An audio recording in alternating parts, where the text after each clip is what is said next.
When I was growing up, I was told there were three things that you don't talk about in public: religion, money, and politics.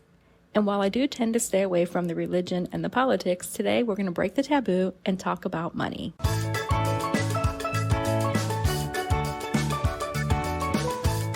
Welcome to the Stay at Home Nurse Podcast. I'm your host, Deanna Cooper Gillingham. For over 25 years, I've strived to use my nurse credentials to find work that fit my lifestyle. Whether it was raising my 4 children and 3 fur babies, traveling the world, or moving to Mexico and living on the Caribbean Sea. Sometimes I succeeded, and sometimes I failed, but I always learned from the experience. Now, I want to help you by sharing what worked and what didn't work. There are so many opportunities out there for nurses today. The Stay at Home Nurse Podcast will inspire and equip you to have a nursing career that is meaningful and supports your lifestyle. Now let's get started. Hello and welcome to today's episode of the Stay at Home Nurse Podcast. Today I want to talk about money.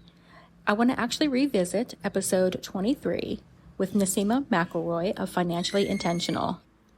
Because that was an interview podcast, it went a little longer than most of my podcasts. So I didn't take the time at the end I had intended to really discuss and hash out some of my feelings regarding financial freedom. Let's start off by discussing my definition of financial freedom. To me, financial freedom means that when the money comes in, I get to decide what I'm spending it on. That means I haven't already promised that money to someone else. When we have debt in any form, including student loans, car loans, even a mortgage, we have promised that money to someone else before we even earned it. This takes away our financial freedom. We are no longer free to spend that money how we choose today. We've already decided in the past how we will be spending the money we will be making in the future. So to me, financial freedom means that I owe no money to anybody. I am completely 100% debt-free. So why would you even want to consider being debt-free or having financial freedom? Several reasons. Number one, it gives you the freedom to live where you want. I have chosen to live in Mexico on the Caribbean Sea. And if tomorrow I decide I want to live somewhere else, I can do that.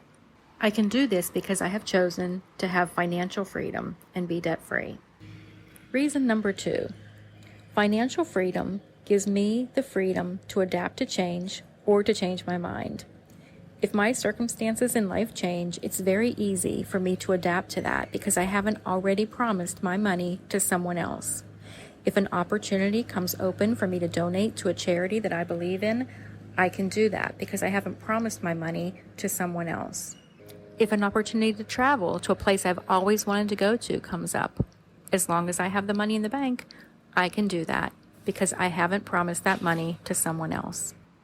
Okay, moving on to number 3. Having financial freedom gives you the freedom to say no to overtime, second jobs, and basically just stressing yourself out and overextending yourself. Financial freedom lets you say no. Reason number 4, financial freedom lets you say yes to the job you want and not have to take the job that pays you the most money. There's something so freeing about going to work because you enjoy your job and it's what you want to do, and not having to go to work because you need the money. I've had a lot of nurses reach out to me and they want to change positions, but the position that they want doesn't pay as well as their current position. As nurses, the ability for us to work off shifts, overtime, weekends, and get all that differential can be a blessing and a curse.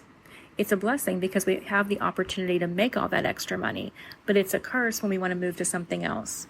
I've had nurses reach out to me that they got the perfect job opportunity, a school nurse so that they'd be working the same hours as their children and be off when their children are off, or a work from home position, or other various positions, but they couldn't take them because the pay was so much less.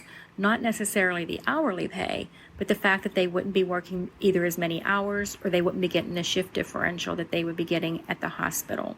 But when money is no longer a factor, you can take the job that makes you happy and fits within your lifestyle, giving you the work-life balance that is so important to so many of us.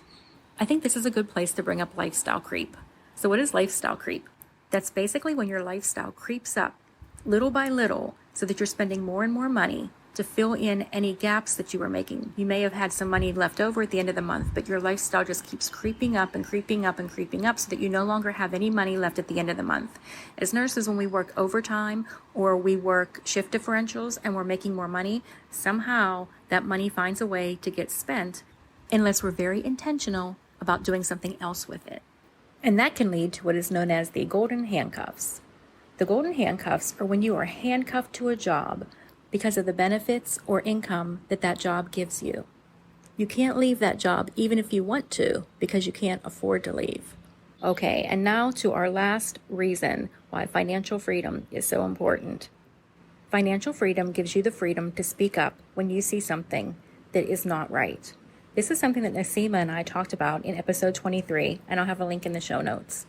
When you see something going on as a nurse that you don't agree with, sometimes you fear retaliation or losing your job if you speak up. But knowing that you are financially free, that you don't have those financial burdens, that you will still be able to make it even if you lose that job, can give you the freedom to speak up, be a better advocate for your patient or coworkers, and do the right thing. So, if you decide you want to become financially free, how do you do that? There are tons of resources out there that can help you with this. My favorite is YNAB, which stands for You Need a Budget. And I know, budgets sound so constricting, but this way of budgeting is actually very freeing because you get to pick where you want to spend your money. And then once you make that decision, that active decision, being proactive and deciding beforehand where you're going to spend your money, you get to actually spend it. So it's more of a spending plan. Also, I would refer you back to Nesima. She has a lot of good information on her website. If you have a lot of student loan debt, she can tell you how to pay it off in the best way. My goal with this podcast is to help you to get the lifestyle freedom that you desire.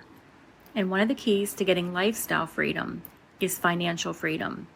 You have to have the financial freedom to be able to accept that perfect position when it comes. Or if you're like me and you're more on the entrepreneurial path, you need to have the lifestyle freedom that allows you to take the risks that you need as an entrepreneur. And being debt-free will help you to get there.